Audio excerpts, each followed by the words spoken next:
Now it's time to get into something that's near and dear to Jay's heart. We're going to get into the upcoming Star Wars shows. Podcast be long as It brought. I'm trying to tell you. You definitely have to make some cuts on this one. But we're going to get into the upcoming Star Wars shows. They revealed 10 upcoming shows that is going to be coming under the Star Wars hood. And one of the first ones they announced was a spinoff of The Mandalorian called Rangers of the New Republic, I believe.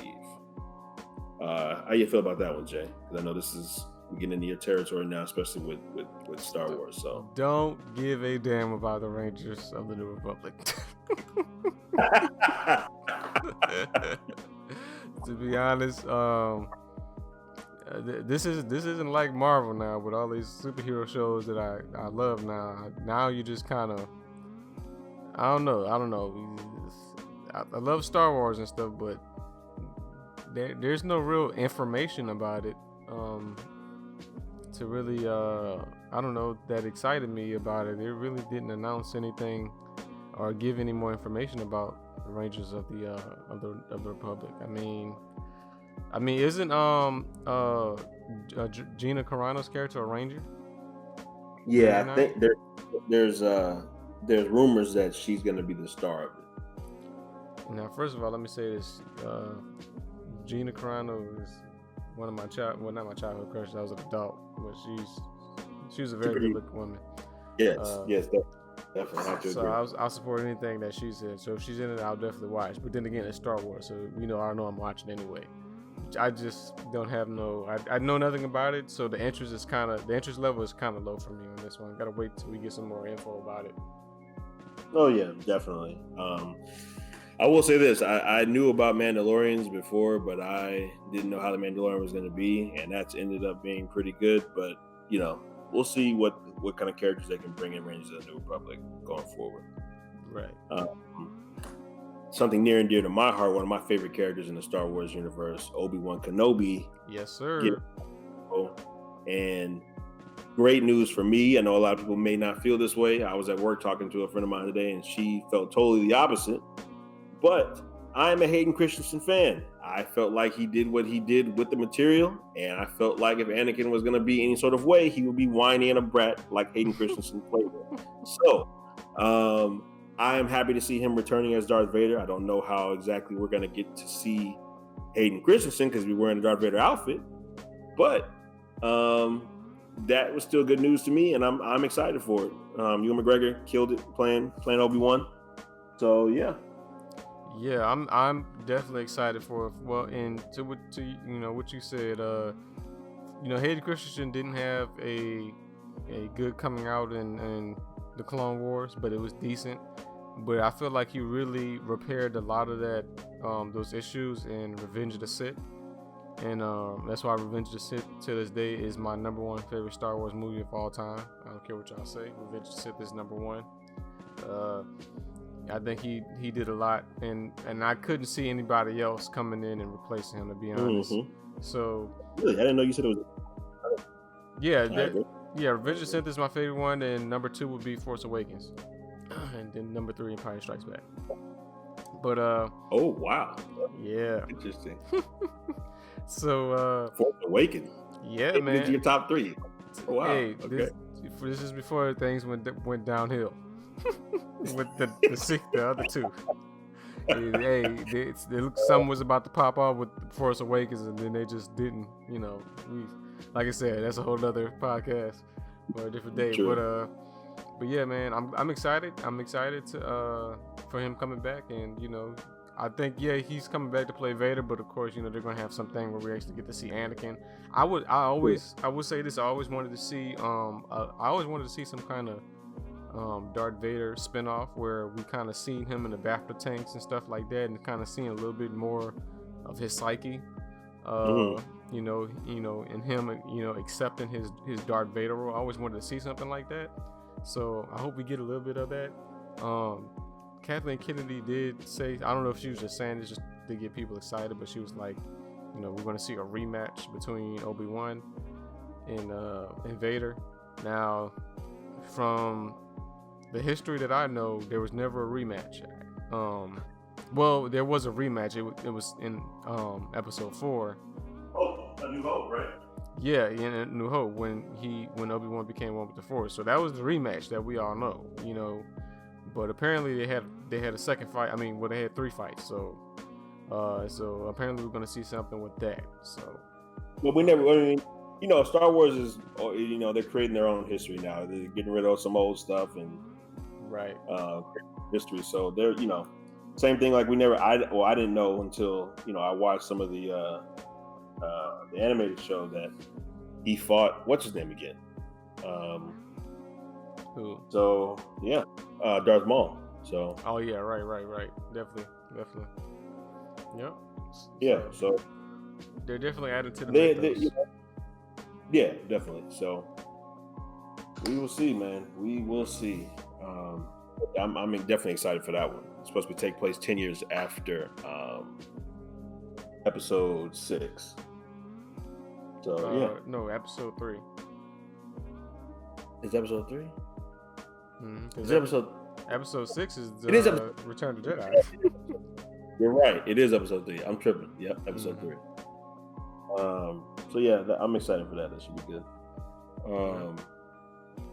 I think the best news out of everything that's come out to me has been the Ahsoka series, because yes, Rosario Dawson is one of the most beautiful women to ever walk the planet. And I like the character. I had to go back and watch some of the Clone Wars and Rebels as you told me to, which I did. And seeing everything that happened with her and Anakin, and I think she's still trying to find what's that character's name? Ezra. And Ezra, yeah. And so what's his name? The enemy, the big bad guy. I can't think of his name. Thane. What's his name? What's this guy's name? He was the villain of the villain of what you call it? Of the cartoon series. He was the general. Or the blue dude. Yeah, the blue dude. Yeah, Admiral Thrawn, right? Thrawn. I could not think of his name for no reason. I said Thane. Thrawn. Yeah, I think she's looking for him too. So I think, since this is live action, it looks like we'll get a live action Thrawn too. So I didn't know too much about him, but I did some research not too long ago. But apparently, Thrawn is supposed to be like one of the most intelligent strategists in the Star Wars lore in general. Like they were saying, like his knack for battle and how to do certain things on the battlefield, like leading troops and making battle plans and stuff like that. He was supposed to be like one of the smartest people ever to do that. And apparently they said that him disappearing right before episode 4, in the fall, going into the whole, New Hope, Empire Strikes Back, Return of the Jedi, like him disappearing before all those movies really helped the Jedi, because they were saying if he would have still been there, like it would have been kind of hard to beat the Empire because of his strategic ways. So I'm interested to see what they show on that character, because I didn't know much about him, but he seems like a good character. I mean, his race comes from like the outer reaches of the galaxy, and that's where the Emperor was making those 5 million ships that nobody knew about. So we'll see how that ties in, and did he really know the Emperor's plan all along, and where has he been? What happened? Where is him and Ahsoka? Where have they been? Because they weren't in the new trilogy. So right, I want to see if she actually finds Ezra, and see if we get a live action Ezra. So yeah, Thrawn in the books and before they became non-canon anymore, non-canon. He was the next big bad after Palpatine, so he was up there. He was the villain. So and he had and what made him special was, like you said, he didn't have any force powers or anything like that. It was just his mind was his power. He had no powers. He wasn't like force sensitive as far as we know. He used no lightsabers. He was just a strategist, and he was winning almost every battle that happened. And So a lot of stuff. He was very dangerous and a very powerful villain. So a lot of fans wanted him to make an appearance, and they finally made an appearance in the show. So it looks like we're actually gonna get a live action version of him now. Gotcha.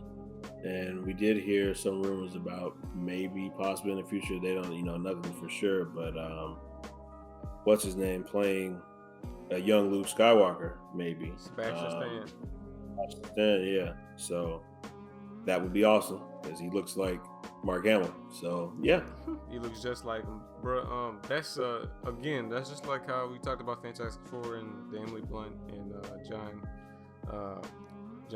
What's his name? Chris. I forgot his name. Krasinski. Damn. Yep. Those are perfect castings right there. Those are perfect castings, and Sebastian Stan already has a relationship with Disney since he's doing Marvel. So it would just make sense to, if you wanted to do anything Luke Skywalker, you wanted to bring it back to live action, you wanted to do something, it would be the time. This would be the time.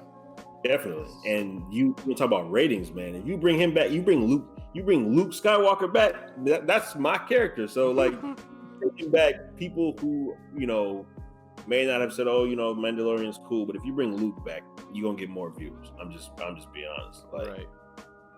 So yeah, excited for it. That should be good. This next one, you might have to school me on this one. The show called The Acolyte, which is going to take place during the High Republic era. I'm deferring to you on this one. Now, the High Republic era is something that's recently been introduced to us, and they're actually doing Lucasfilm or whoever, Lucas part of whatever, they're doing a comic book series where they're actually focusing on this era called the High Republic, where it was like the Jedi was at their highest, and like there was no traces of the Sith as far as they know, and their enemies were some enemies that I believe were also from outside of the Outer Rim, and they were called the something Vaughn or whatever, but they were like mechanical creatures or whatever. So but this is supposed to take place towards the end of the High Republic, where the Sith are coming back. So this is what makes this one interesting, because they said this takes place 200 years before the events of the Phantom Menace and at the end of the High Republic era. So at this point, the Jedi are coming down from their greatness and into the current state. We see them coming to a similar state that we see them in the beginning of episode 1, but it looks like we're actually going to start seeing the rise of the Sith coming back. And what that means is we're going to see characters from the mythos that we heard about in the movies, we've read about in the books, and we're actually going to see them in live action, and characters like possibly Darth Plagueis, who's responsible for a lot of the events that happen in Star Wars, and even possibly the reason Anakin Skywalker exists.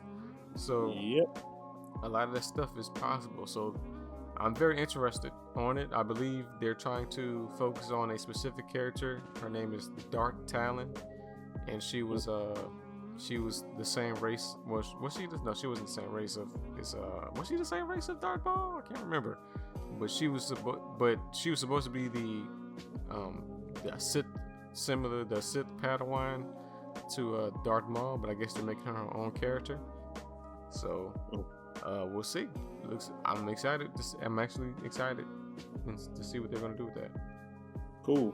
I'm definitely gonna watch that one. Another series, Endor, which is gonna star Diego Luna, who played in the movie Rogue One, basically replaying his character from that movie. I watched Rogue One, and it was a good movie. I just don't see how you create a whole show of his character, but hey, I could be wrong, could be great, so I'll tune in just to see how it is. But yeah, he's basically getting his own show too. I'm gonna pass on that one. To be honest, here's the thing. There's no disrespect to the actor. Maybe if something, maybe a social media.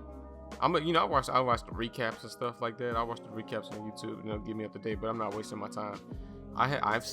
From as far as I know, I've seen all I need to from his character. Right. I mean, I don't really need to know his prior history. His character, to be honest, wasn't really that interesting, or there wasn't really anything special about him. Everyone was like, when Rogue One came out, oh, we get to see the dark side of the Republic. Okay, all right. He shot some dude in an alleyway, right. And okay, that's nice. We're gonna see more of him. We're gonna see him doing some Black Ops stuff for the Republic. Okay, that's not interesting to me at all. So he dies. We know his fate. So I'm done. I'm done with the Rogue One type stuff. Yeah. So hey, it brings work for those actors. So that's always great. But I'm not interested in the show. So I'm gonna pass on that one. I feel you. Next, Lando, new show. Lando Calrissian is getting his own series. We haven't got word yet if it's going to be Billy D. Williams or if it's going to be your boy Childish Gambino. We don't know yet. So Donald Glover. So interested to see what it is. They said it's a limited time series, so it's probably going to be like 5 or 6 episodes. But personally, I want to see if that was his daughter or not. That's all I care about the show being. Tell me if that was his daughter, and you can do your whole 5 episodes on that. Tell me if it's his daughter, and then that could be it. So I don't know what the show is going to be about, but it needs to be about finding out if that was his daughter or not.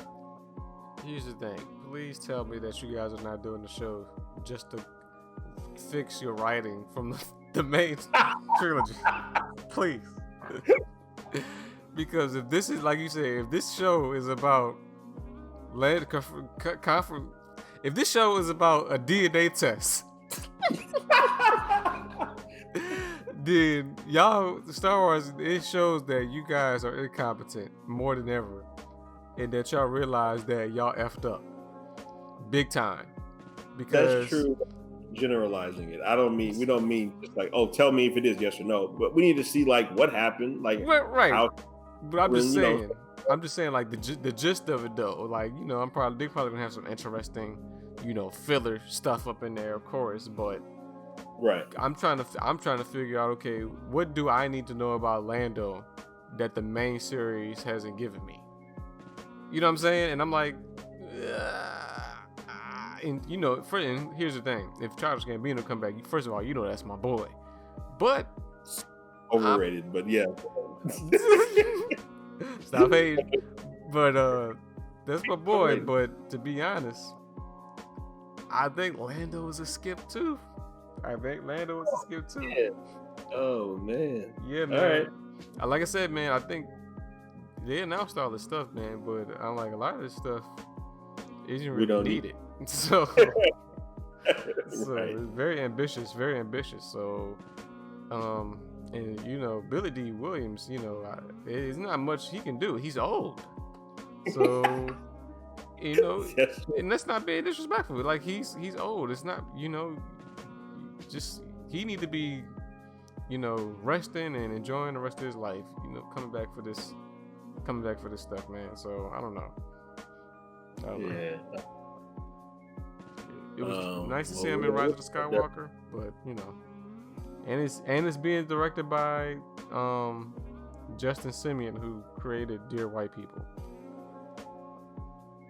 Okay. I didn't watch. I wasn't really a fan of Dear White People, but yeah.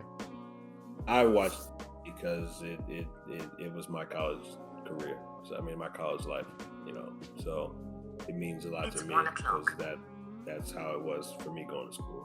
But like you said, it's different episode. But yeah, I'm gonna watch it just to see if that's what it's actually about. Him finding out that's his daughter or not. Maybe they'll throw John Boyega in there for a career, but actually not. He's done with them. But yeah, I'll give it a check just because it's Lando. If it's young Lando, if it's Donald Glover, who knows? May watch it, may not, but we'll see. Right. We'll see. Yeah, we'll see. Next couple ones are a couple short ones. Star Wars Visions is supposed to be like a whole melding anime and Star Wars together. So it's supposed to be like a couple short episodes or short stories from Asian directors and blending anime into them. So we'll see how that goes. They have a droid story with R2-D2 and C-3PO, which is a pass for me. And there's a show called The Bad Batch, which is supposed to be it's an animated show, kind of like Rebels was. And apparently these people, it follows Clone Force 99.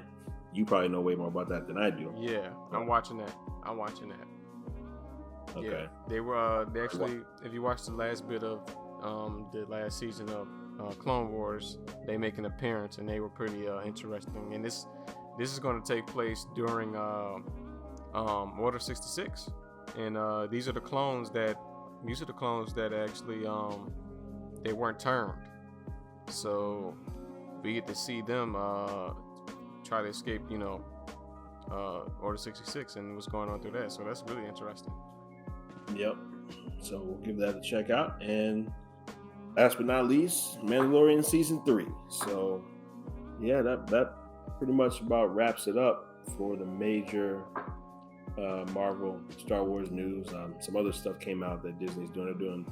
They're actually doing a whole bunch of just like straight Disney stuff too. Apparently they're making a new Mighty Ducks with Emilio Estevez returning. That'll be interesting. And then some other Disney animated stuff. But yeah, man. We forgot to mention this too, though. It was also announced that Taika Waititi is actually directing a new Star Wars movie, but no information is known about it right now. It's reported May 2025, and that's yeah, 2020.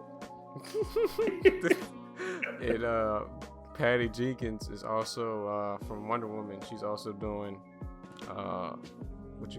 she's doing Star Wars airplane Top Gun movie. It's a Rogue Squadron. Yeah, right. It said Top Gun movie. Oh my god. Yeah, she's doing Rogue Squadron. That should be interesting. AKA Top Gun 3. So, no. Face. That's basically Tom Cruise will be in it. You guys heard it here first. You know what I'm saying? All I gotta do is get Tom Cruise back, and I know y'all go watch it. Yeah. So, but that's all I had, man, for today. Yep. So a lot of news, man. Disney is very ambitious. I'm glad that they're taking their platform very serious with a lot of original shows. Even some of the stuff that's not really that important to us specifically, but still to other people it might be interesting. And I'm glad that my they're taking my money seriously, because I'm already paying for like 5 different apps, so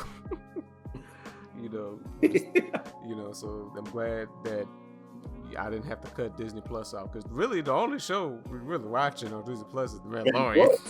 Right. I mean, I already binge watched. I watched X-Men. I watched all the rest of the old Star Wars movies and everything. I watched it. They put the last one out here. I finished watching that one. So yeah, really the only thing I'm watching now is Mandalorian. Yeah. Right. I have the whole series on Blu-ray, so it's really it ain't really done for me. But the extra stuff. I mean, the extra stuff on there, I like. But give me some content for my bucks. You know what I'm saying?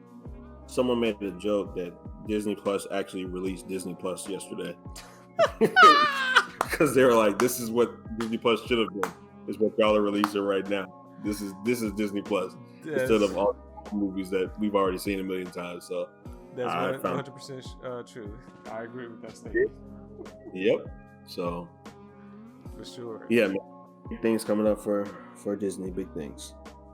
Yep. So we'll see how it works out in the coming days. Yep. Thank y'all for tuning in to episode 2 of E and J. As always, like and subscribe, share with your friends, and we'll be back for episode 3 soon. Okay. Peace. Peace out.